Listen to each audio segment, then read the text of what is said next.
Is this you? Are you forever losing full kits? Watching your coin go down and down and down until you're too skint to buy any meds? Can you just not seem to keep a steady balance or to keep yourself stocked each raid? Welcome back to the channel, everyone. It's Ross here, and in today's video I'm going to teach you my top tips for not only saving money but also maximising your money gains from the market. Now, in this video, guys, we're going to cover looting correctly, the correct way of actually looting things in raids, selling weapon parts, the proper use of your scavenger. Now, a lot of people seem to not see the proper use of the scavenger, so I'm going to teach you that. And pre-raid preparation and gear / bullet selection. And then finally, guys, how to keep a hold of all your coin after you've got it. So, without further ado, guys, please leave a like on the video, make sure you subscribe to the channel, and we'll get straight into this one.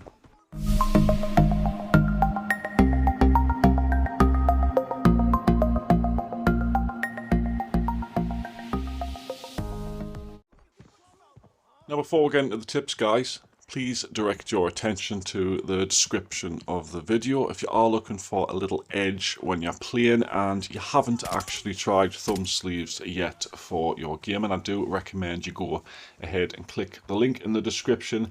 It'll take you to ProGamePlays, which I am currently partnered with, and you can get up to 15% off on any of the products on site. Of course, you will be supporting the channel at the same time, so make sure you do check that out.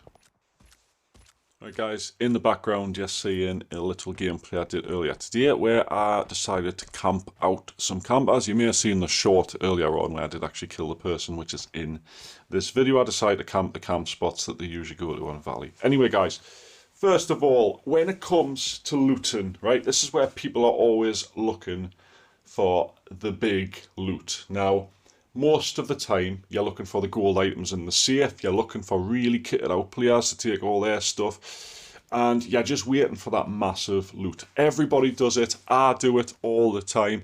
A lot of players I know go for the best of the best. And I'm here to tell you guys that if you're looking to build up your coin, your money, you're doing it wrong.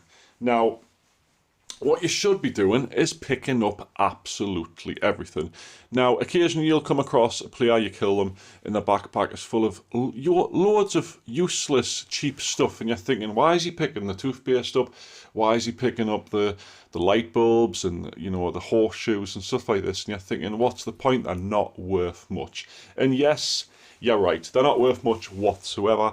However, if you think of it this way, right, You run to the safe at hotel, or you go to the safe in the underground of the factory on Valley, or, you know, you go to the one in the little room near the sewage treatment plant on Northridge. Now, at least I would say 1 in 10 runs I'll find something decent in any of these free safes. This isn't including, of course, locked rooms, which are a bit more risky because everybody goes to these places. Now, 1 in 10 runs you're going to find something decent and maybe make about between 20 and 40,000 coin per item that you find. Now, let's for instance say for those 10 runs you went around and picked anything up, and I mean toilet roll, light bulbs, energy saving light bulbs, you know, any sort of trade item you can find. Now, some of these will only sell for 300 coin, some will sell for 1,000, some will sell for 2,000. Now, let's say you pick up a full backpack's worth, which is probably 16 single slot items. You sell them for 16k. You do that 10 times, that's 160k.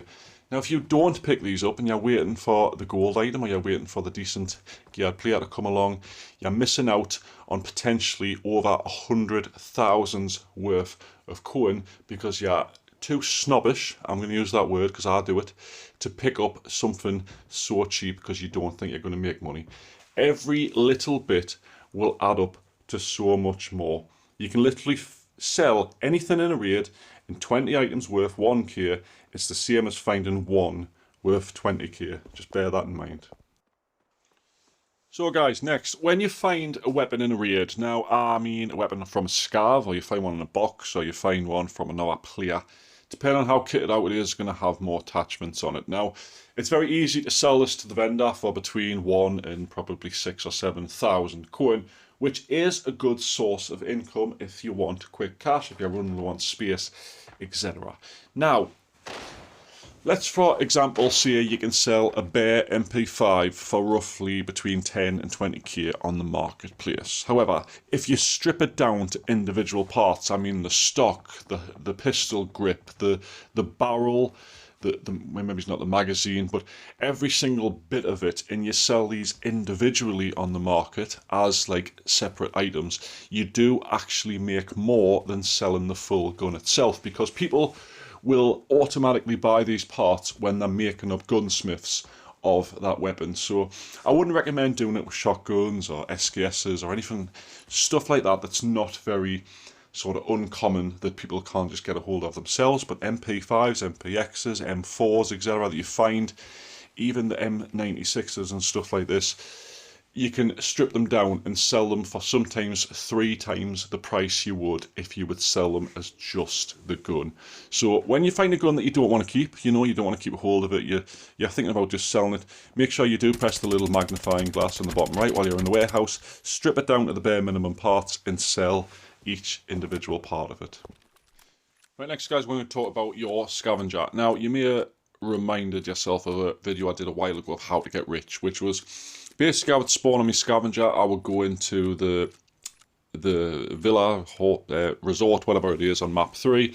I would look for dead players, pick up all their stuff and escape. Now, you can do this, of course. However, it's not really an opportunity sort of good way to get lots of loot, because you can get killed doing this. There might be players sticking about. And what I'm going to suggest you do with the scavs is, and it's not going a PvP spree, that would be absolutely stupid. I would recommend you look for gear you can use on future raids. Now, of course, you can look for dead players, look for weapons and armor and backpacks and stuff like that, but also look for trade goods that you can sell. Now, eventually, I'm going to tell you guys to stop spending a lot of money on kits, which I am going to get to in a moment. So just make sure you use your scavs to get yourself gear for future raids. Just look for absolutely anything you can use that costs you absolutely nothing if you escape on your scavenger while holding it. Now guys, let's get into the most important one, your pre-raid loadouts. Now, it's really easy for me to spend 100 to 200,000 coin on a loadout. Honestly, it goes like that. I spend 100k on a gun, and then 40k on ammo, and then I'm buying a chest, and I'm buying headphones, I'm buying a helmet, I'm buying the face shield, and I'm buying a backpack, and then I'm buying all the meds I need and stuff. And by the time it comes to it, you're spending between 100 to 200,000 coin each time. Do I really need to do it? No. And will I regret doing it if I'm killed? Of course I will. Now, a lot of us will continuously buy our favourite gun with our favourite attachments with really expensive ammo. I'm going to tell you to stop doing this. Now, I'm not saying never ever buy the gun you like, okay? But if you've just died in a raid, you've just lost a ton of money, the worst thing you can do is then go spend that money again on another kit and think to yourself, the next raid's going to be better, I'm going to make all that back. Because you won't. You'll either survive, you might get a kill, you might get some loot, but chances are you might die again and you're going to, lose double. So what I'm going to recommend you do is go with the bare minimum, okay? If you've already got the stuff in your warehouse from previous kills, use that. Use guns you've already got, use armor you've already got, use backpacks you've already got. Occasionally, guys, I don't even go with a backpack because I think to myself, I'll find one off a scav or I'll find one off a player. I don't really need one. Also, ammo, guys. Some of these expensive ammos cost you roughly between 8 and 20k per stack of 90 bullets. Now, 90 bullets isn't enough for a full raid, so you're going to end up buying 4 or 5 stacks like that, which costs a fortune.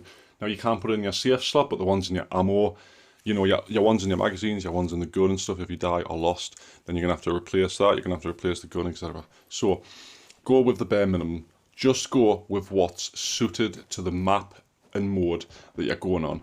There is literally no reason for these people to be running around farm on normal with an M4 fully kitted with M855. Yes, you kill lots of players, but you're actually spending more money using the ammo killing scavs and undergeared players than you make out of the raid.